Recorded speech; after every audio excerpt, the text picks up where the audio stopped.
Sa oras na ito mga kaubayan ay narito po ako sa bayan ng Castillejos.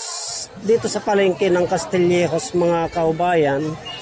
At iikutin po natin, titignan po natin kung ano-ano yung mga paninda nila dito. Kung nyo po maalala yung mga videos ko noon mga kaubayan tungkol sa ating mga kapatid na mga katutubo ay dito po yun.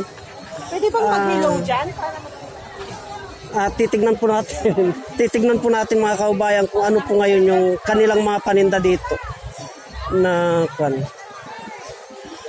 Kasi dati pag nagpupunta tayo dito mga kaubayan ay wala sila dito. Ngayon natsambahan natin dito. Yan ang paninda ng ating kaubayan, no? Open market yata ngayon dito sa Castillejos mga kaubayan. Kasi dati pag nagpupunta tayo dito ay wala eh. Kaya ikutin po natin ito at titingnan po natin yung kanilang mga paninda mga kaubayan. Ito po. Itong mga paninda na ito mga kaubayan, magmula sa dulo na ito ay puro mga katutubo po ito. Nanggagaling po ng kabundukan. Ganon din po sa lugar na ito, itong side na ito. Papunta doon. Kung nyo po nasubaybayan yung aking mga videos noon mga kaubayan tungkol sa mga katutubo ay kadalasan pag nagpupunta ko dito sa Zambales ay dito po yun. Kaya tignan po natin kung nandito yung mga kakilala nating mga katutubo. Ikutin po natin mga kaubayan. Ito mga native po ito mga kaubayan na saging, oh. Pagmasdan po ninyo. Mga native po yan, may gabe, sigardillas, native po yan. Nanggagaling po ng kabundukan. Tignan po natin mga kaubayan yung kanilang mga produkto at baka sakaling makahanap po tayo ng mga halamang gamot dito. Ito sariwang-sariwa yung pako mga kaubayan, no? May nasilip na po tayo mga kaubayan. Ito yung pinapalabas natin na gamot sa Almoranas. May nasilip na po tayo. Ayun po siya, yung patulang native. Lapitan po natin mga kaubayan. At dito naman po sa side na ito naman po side na ito mga kaubayan ay may nasilip na po tayo na ano, ito yung pako. Ito yung pinapalabas ko mga kaubayan na pang-cleansing. Pang-cleansing po ito. Tignan po natin. Lapitan po natin mga kaubayan. Ito mga pipinong native po ito.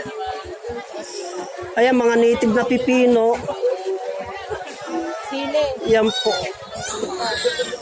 Itong mga produkto na ito mga kaubayan ay puro native po ito. Itong kanilang mga paninda. Yan po.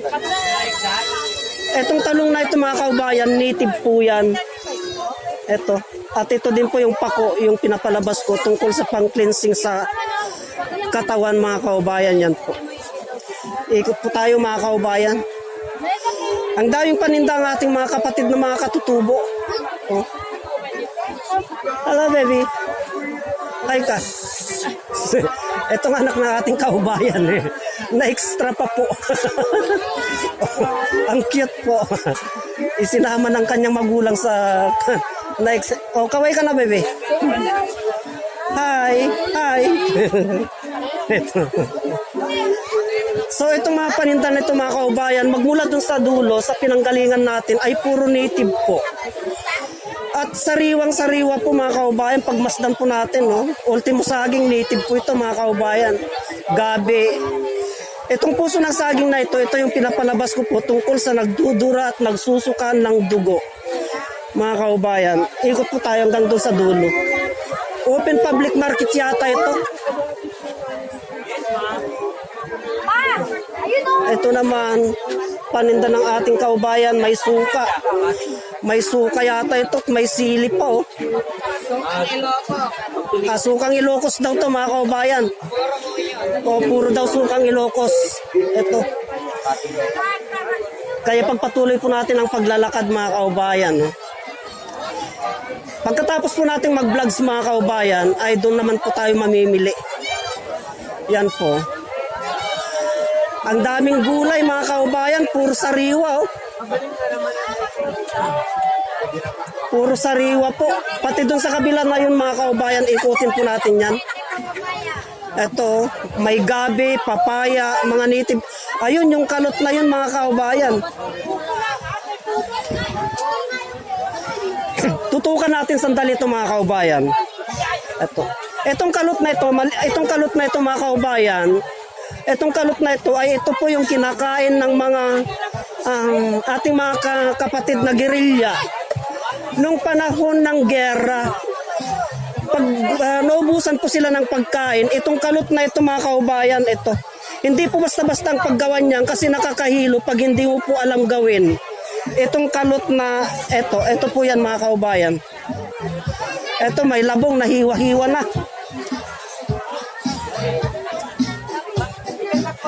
Yung ating kababayan nagpapatugtog. Ang dami po. Yan po. So, iikot tayo dun sa bandaron mga kaubayan. Ikutin natin yon. At titignan po natin kung ano yung mapaninda naman nila dun sa kabila. Ikutin po natin yan. Ito napakarami. Mix na ito mga katutubo at yan yung tinatawag na padol mga kaubayan. Oh. Padol yan. Yan yata yung masarap. Yan yung sabidukong. Ito mga kaubayan, masarap po yan. Kapatid. So, napakaraming uling ng ating kaubayan. Ito. Hindi matikin niya. Oh. Kaya 400 doon. Ang uling ng ating mga kapatid na mga katutubo, mga kwanto, madidingas po yan, mga kaubayan. Mura lamang po yan. Basta hindi kami aalis dito. Ayan, patola. So, bali, nandito na po tayo sa dulo. Andito na tayo sa dulo, mga kaubayan. So, iikot naman po tayo doon. At doon naman po, yun naman po ang susurbin natin, titignan natin. So, dito naman sa kabila na ito, mga kaubayan, ito ay puro mga medyas, kung ano-ano, sari-sari po. Ito, hanggang doon sa dulo na yan. Tama nga, open public market. Ito ngayon, Martes mga kaubayan, kaya open public market po siguro. Siguro mga tuwing Martes, wala tayong makita na ma-interview po natin. Kaya ito, mga lansunis naman po ito. Murang-mura po mga kaubayan, no? 20 pesos lang. Ito naman, sigadillas. Sigadillas, talong. Sigarilyas! O, 20 tumpok! O, 20 lang mga kaubayan, napakarami, oh. Oy, 20! O, samantalay na po natin. Napakamura namin magtinda. O, murang-mura talaga mga kaubayan. Sariwa pa.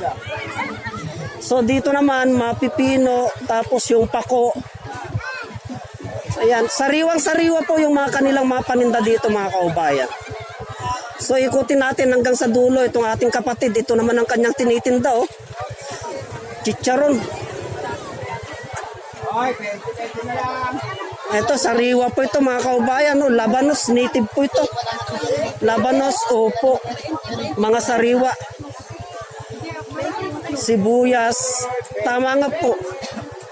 Open public market nga po ngayon mga kaubayan, kaya napakarami pong nagtitinda dito hanggang doon sa dulo. Doon naman po sa dulo na yun mga kaubayan, sa dulo na yun ay mga prutas po. Ayun po, mga prutas, sari-saring prutas. Dito naman po sa gitna ay mga condiments po ito, mga pangsahog. Luya, sibuyas, kamatis. Ito dinidiligan mga kaubayan para maging sariwa. Ganun po ba? Kaya tiyaga lang ang ating mga kapatid na nagtitinda dito sa palengke. Kanya-kanyang diskarte po mga kaubayan para mabuhay.